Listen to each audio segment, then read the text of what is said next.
is actually right behind you guys, right here. The 1976 International Scout 2 XLC travel top. So back in the early days of off-roading, we started with Jeep, of course. They made one of the first SUVs. It was built for off-roading. It was really rugged and reliable, but it wasn't very comfortable. So International, which you might know as the International Harvester Corporation, they made lots of tractors and things like that, but they did also have their fingers in all kinds of different pies. They were known to make guns, air conditioners, all sorts of things. They also made this one up here, the 1911 IHC Model B. That's one of their very, very early model vehicles. So it's the black and red one up there, right next to the kind of beige colored one. So you basically go from that in 1911 to this one in behind us in 1976. So in 1961, International released their first two versions of their truck. There's the Travel Top 4x4, which is like this one here, and then there was also just a regular old pickup truck version. Scout was so popular that they had to expand their production lines. They sold 35,000 Scouts just in 1961. So a lot of trucks. And weirdly enough, I actually thought that the pickup truck would have been more popular, but it was the travel top version. So about 80% of the trucks that they sold were travel tops like this one. So of course this creates competition, right? Competition begets more competition. You got the Scout, the International, all of a sudden 1962, Ford introduces the Bronco. 1967, Chevy introduces the Blazer, right? SUVs coming out all over the place. So increased competition meant that International had to try a bit harder. They came out with their Scout 2 in 1971, and this is a really cool truck because it is one of the very first American-made trucks to have a factory-installed diesel engine. Unfortunately, they couldn't build a diesel engine that was small enough to fit in there, so they got Nissan to build engines for them. Or actually, Nissan engines were built by Chrysler and installed into their trucks. So this is one of those very first American-Asian partnerships that you would see pop up all over the place starting in the 1970s. 1900 Winton chassis, and just a few over, there is the 1903 Winton rear entry tonneau. So we've got a few of them. They're a little bit difficult to see from down here. I think I have some pictures of them. Oh, no, I don't have pictures of them. But this is an example of what the chassis would look like. So it's, this is the chassis with the rest of it on there, but not the tonneau. So the tonneau is the cover that's on it, and it's just kind of the style of the vehicle. So back in right there, I do have pictures of them on the signs, but once we get up to the very top level, you guys will be able to take much better pictures of them as well.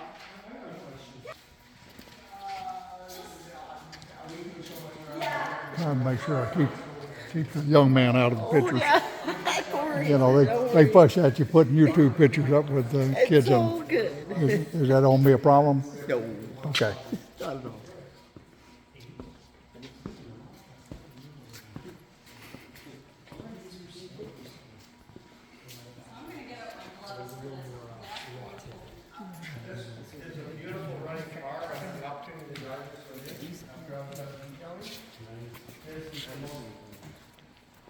Smoothest running car I've ever seen. You can't even, I walked up to it, you can't even hear it running. It's very nice. It was a complete pleasure to detail it. So this one here is a 1955 Chrysler Airflow. If we compare back in the 1930s, they were still very much into this two-box design for vehicles. So if we look over to that blue one, just right over there, that's one of our Oldsmobiles. That's a 1937, I believe. And you can see that it's got kind of a two-box design. It's got a big box for the passengers, it's got a small box for the engine. And this one is, by comparison, way, way different The boxy design was actually found to be more aerodynamic if they were driving backwards. So it was not aerodynamic at all. It was absolutely terrible. Bill Earnshaw, a Chrysler engineer, he reached out to another very vague figure from history, Mr. Orville Wright, to design a more aerodynamic car using a wind tunnel. So of course the Wright brothers, they used wind tunnels to test their designs, and Mr. Earnshaw wanted to do the same thing with his cars. So in 1931, they decided that the ideal automobile would have smooth surfaces, minimal blunt edges, few crevices, no protruding headlights, right? So these ones are quite tucked in, where compared to the Oldsmobile over there, they're standing out. It would also not have a spare tire on the running. Yeah, nice. Yeah. So unfortunately, there was a bit of negative response. Saying you got an electric car from F4 from the 90s. What's the story on that one? That's another one I'm not actually familiar with. So we're not going to ask you about this electric car here then. I know it's in Detroit, and that's about it. Neither There's one so of much, them. they have to pick and choose when they Yeah, go. we had to pick and choose, yeah, and you'll also have to forgive me. I've It only. might be something though that you guys consider, you know, nowadays that there's such a conversion to electric. Oh, yeah, You yeah. might want to bring out. all We the have that different- already in our showroom. Yeah, Yeah, we have a We have Huff an Yates, electric, we have a, 1912 Huff Yates. thank you. okay. And it has the actual stand next to it where they use for charging, which in the back is full of lead. Yep. It's just, we have to be really careful. Once again, it's that whole nothing really new. Oh yeah, absolutely. It's so funny to Except there's ask. no steam powered cars out there. True. It's really funny to ask kids when they think electric cars came out. Quite often they'll be like, oh, you know, like 2000s. First hybrid is.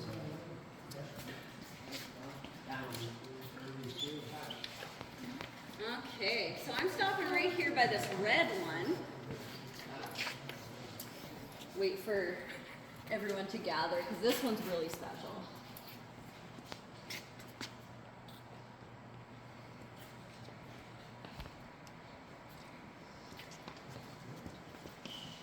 So, this red one right here, it doesn't look like a lot, but this is our oldest running automobile.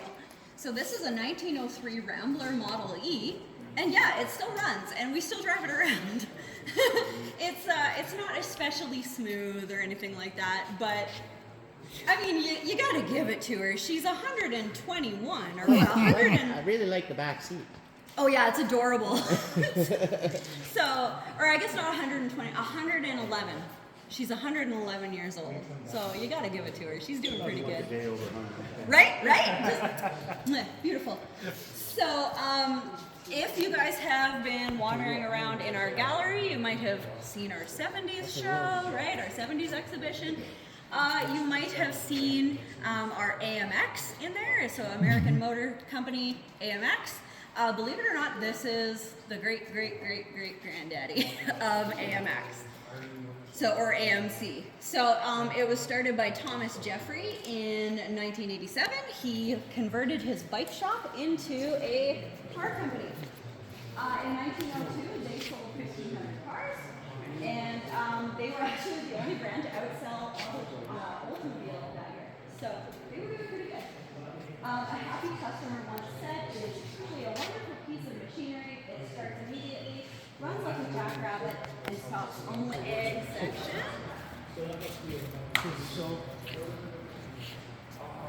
It's just so cool. All right. See, stuff's more interesting when you can smell it.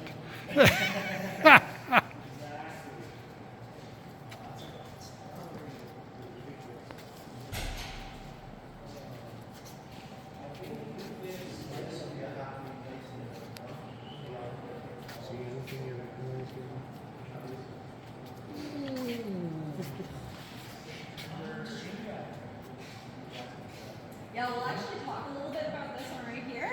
It's a really interesting tractor. I work on the modern version. Yeah. Right, it's kind of... Pretty much. So, sorry? This one here, different companies. There was American Seating Machines, Oliver Chilled Plow Works, Hart and Carr, and Nichols and Shepherd. And these merged in 1929 to form Oliver Farm Equipment. So during World War II, they branched out into a whole bunch of stuff. They made forklifts, crawlers, airplane fuselages, tank components, howitzer gun parts. They made all kinds of things. So after World War II, they did leave. At first, these were under the name of Aimco and then Bonham, so later Bonham. They used engines and parts from Alice Chalmers, which is of course another egg company. In 1942, Alice Chalmers bought the rights and hired Albert, or Mr. Bonham, to develop their own version, but only one prototype of their power horse was ever built. Of course, they are not related to Massey Harris. If you've heard of Massey Harris, yet another agricultural company. They're not related to Massey Harris, but they had the rights purchased by Massey Harris in 1949. They continued to build the power horse until 1960. Originally, the power horse was just that, a power horse. It had no seat, no cab, and was controlled by the two levers attached to reins of all things. So let me find my picture. It is a funny picture. Yeah. Right? Like it's hilarious. So initially the whole reason behind it was to replace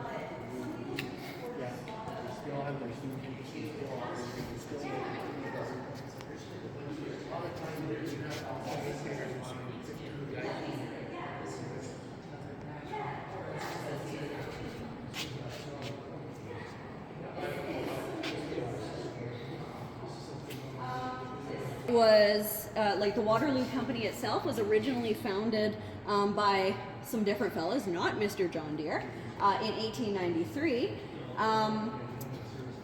They built these tractors, but they only sold a couple of them at first. This is starting in the late 1800s. In 1914, they produced the Model R, which was much more successful. They sold about 8,000 of them. But then the Model N was introduced in 1916. So both the Model R and N, interestingly enough, ran on kerosene, even though the company was called Waterloo Gasoline Engine Co. So they ran on kerosene. In the 1910s, or by the mid-1910s, other companies like Sawyer Massey started getting in on the tractor market. We also had International Harvester and even Ford building tractors. There were no rules and regulations, though, at this time for the claims that companies could make and what their tractor could actually do. So, for example, a man from Nebraska named Wilmot F. Crozier thought he bought a Ford tractor, but it turned out that the builder was just another guy with the last name Ford, and he was trying to cash in on that famous Ford name. So he petitioned the Nebraska government to pass a law that would hold these companies accountable for their advertising. And in 1919, Nebraska passed a law that to be sold in the state, all of their tractors must be verified by 3 separate engineers. So this was definitely inspired by the Winnipeg tractor trials here in Canada, which took place from 1909 to 1913. The University of Nebraska even established the Nebraska tractor trials, which if you like tractors, I'm sure you're familiar with that. They tested horsepower, and then later on would go on to test power takeoffs, operating convenience, fuel consumption, and even driver comfort. So the Waterloo boy I like here, how driver comfort is last. Right? Very last one, yeah. No Yeah, back then it wasn't very important. It's so funny. You have to hang on the back and hope you don't fall off. So guys, please don't wander too far away. I see feet in behind. Yeah, I just need you guys. So this one is the one before they came out with, what is it, the 8600? Is that what it is? 84, right? 84? I think it's 8400. Yeah. I may be wrong. So, When they can't pass letter series, I lose it. right, yeah. So that's what's just cool about this. All right, so I'm going to have to drag you guys out Something. of there now. But I'll tell you what, if you want to see it running, you can come back to us September Labor Day weekend. We get the old girls out, we put them through their paces. Yep. Yeah, we have, it's so neat. You can take rides on them. Like, it's really cool. It's an excellent, oh, definitely. Yes, I think this year it's August 31st, September 6th. Awesome. Yeah. Birthday. Now we're gonna head up the stairs. Excellent view, right? Like the Volkswagen truck. Yes, it is. And you know what's funny? When it came to us, it did not have a dent in it. I know who did it. I'm not going to tell you who it was, but I know who did it. It wasn't me. That was long before I started working here. Go for a little walk down the middle here.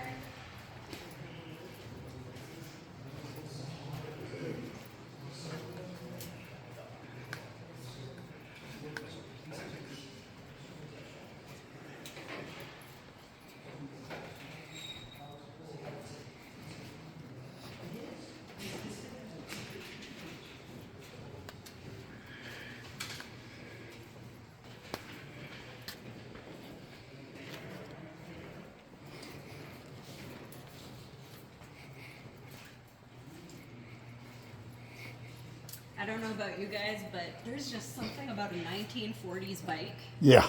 They are just beautiful. Scooter. Okay, so just watch your feet when you cross through here. And we're going to talk about this one right here, number XB3821. About this one is that it is one of the models that is considered to be the world's first true motorcycle. Because in the earlier days of motorcycles, they were literally just bikes with engines on them. So you had to pedal them to start them. If you came to a stoplight and your wheel stopped turning, the engine would stall. You'd have to restart it again by pedaling it again. There was a slight innovation that Triumph did in, I believe, 1912, where they created a clutch that would disengage the back wheel from the engine so that the engine would continue running while it was stopped at, say, a stop sign or something like that. That was called the free engine, the Triumph free engine. However, you still had to pedal the pedals in order to start it. This, though, is the Model H, came slightly after the free engine, and it was the first model ever made that was considered the world's first motorcycle because it has no pedals to start it. So the Model H became really important during World War I. The Allied forces needed an effective way to get messages from HQ to the front lines, and they picked the Triumph Model H to do that. More than 30,000 of these were made by the end of the war, so they made a huge number of them. They did have a weak front fork there, so you can see where that leather belt is wrapped around. The front fork was a little bit weak, so they would wrap that belt around it for extra support.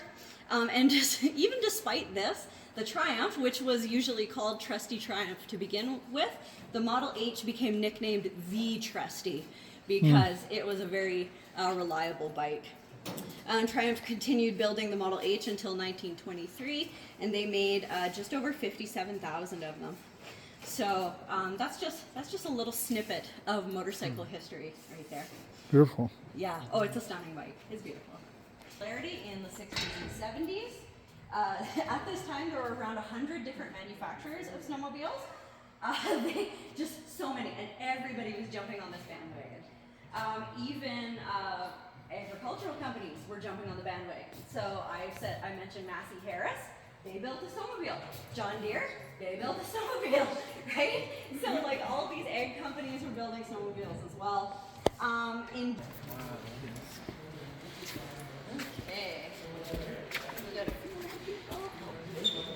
Yeah, it's massive, and this is it's a 1916, so you wouldn't expect a 1916 car to be so big. Had special tires just made for this car. Oh, wait till I tell you about the engine. Oh, Packard Model 125 Twin Six. So when I say Twin Six, that's referring to its engine its engine has 12 cylinders. It's a V12. Yeah. Yep. So it's two inline sixes stuck together to make a V12. So it's got a massive engine, huge. So we were talking about Mr. Winton before, and you're talking about his feud with Mr. Packard. Well, this was one of Mr. Packard's cars, and it's certainly much better than Winton's. Like Winton, Packard was also one of the first U.S. auto manufacturers to first use a steering wheel, so one of the very first ones. They would also use aluminum pistons to save on weight on the engine, so that was another thing that they did. They also introduced a crude air cleaner, and I'm going to show you a picture of the air cleaner because unfortunately I can't open up the engine hood anymore. It's got a bit too much wear and tear on it. Packard. Oh, okay. All right, so in this picture, there is a little silver ball with holes in it, right there. No. That's the quote-unquote air filter. So if we zoom in, oops, there it is, a little bit closer. So yeah, it was meant to catch, rocks, dirt, bugs, things like that. It wouldn't stop anything. I know, that's why it's funny, right? But that was a crude air filter back in those days. So you have to remember this was 1916, so. Versus nothing, I guess. Get big rocks. True. It's strange that knowing his workmanship that they didn't take from tractors and did an oil bath on it or something. True, yeah. That's weird. Yeah, you know what, that's. Also converted 100% of their activity to the war effort in World War II. Everything that they did, they converted it over to building World War II stuff, including Merlin airplane engines. So Merlin is Brooks, and actually in our planner, you guys get on there, we haven't been there yet. We've got one on display, but we also have one in under hurricane, which has that Packard Merlin engine. So really cool. Chevrolet Classic 6. So you can't really tell from here what kind of shape it's in. I have a picture of it that I will show you guys. Don't! What? I'm sorry, what? So this is what it looks like. It's an awful shape. However, this is one of the gems of our collection. It's one of our absolute babies. We love it. No one breathes around it. It's perfect. Like, just the way it is. So I've told this story enough times that I don't even need my script to do it. I know this one perfect. So in 1911, Chevrolet started producing their Classic Sixes. This is their very first car. They only produced one in 1911. That was their prototype. In 1912, in December, they started producing them for the market. There are no 1912s left, and the 1911 prototype has vanished. We don't know where it is.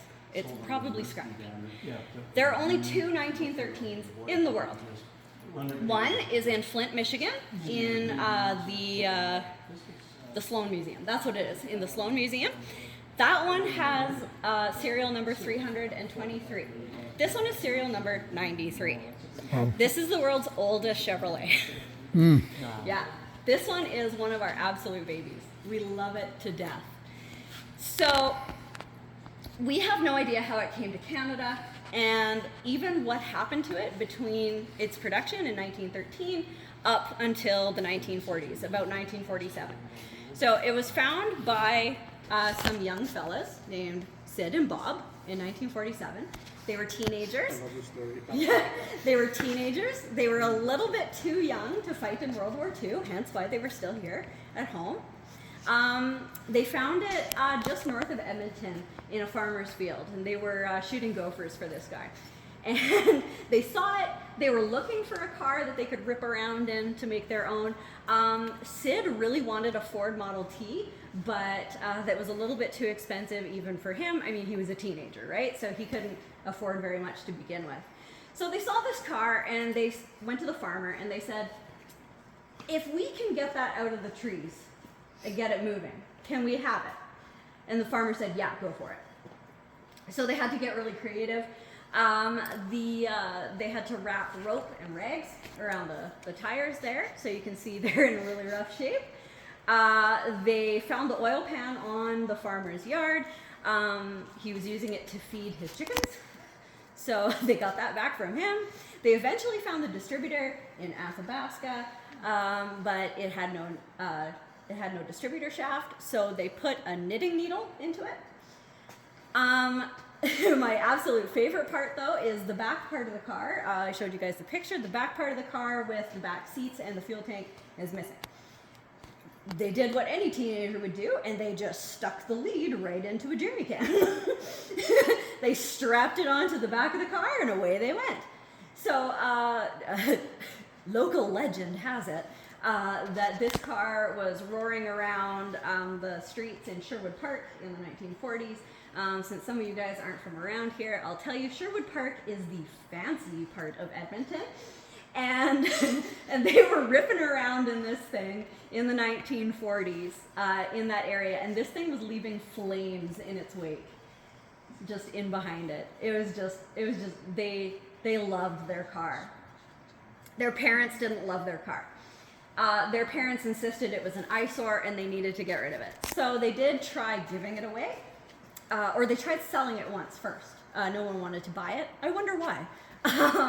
Then they tried giving it away. They did give it away once, but then it mysteriously appeared back in their front yard about a week later, because it turned out that they didn't actually want it. So between then, so late 1940s and about 1957, we again don't really know what happened to it, but it did end up on a scrap heap, and that is where Stan Reynolds found it. So when he found it, he didn't really know what he had. He thought it was a parts car, a scrap car, and he was probably going to scrap it himself. However, it was the Alberta curators, so you know, one of the things the government's good for, right? One of the government of Alberta curators, they saw it and they said, no, this is really special. We have to keep this. So they did keep it just the way it is. They had GM come and verify that yes, this is the world's oldest Chevrolet, as far as we know. Someone might have one stashed somewhere, but until then, this one's the oldest Chevrolet in the world. So now you might be wondering, why don't we fix it up? And that's an excellent question. So even though we deal in history here at the museum and making history presentable to people, we also like to deal in stories. That's even more than the history. And if we were to restore this car, restoration itself is a very destructive process. It would completely ruin this car. And there would be so little left of it that at that point we would just be making a replica. It wouldn't be a restored 1913 Chevrolet 6 anymore. It would be something that looks like it, but isn't quite it. Also, if we were to do anything to this car, Sid and Bob's history, away she goes. It would disappear. So we keep it, as ugly as it is, we keep it just the way it is, because this is Sid and Bob's car, and we're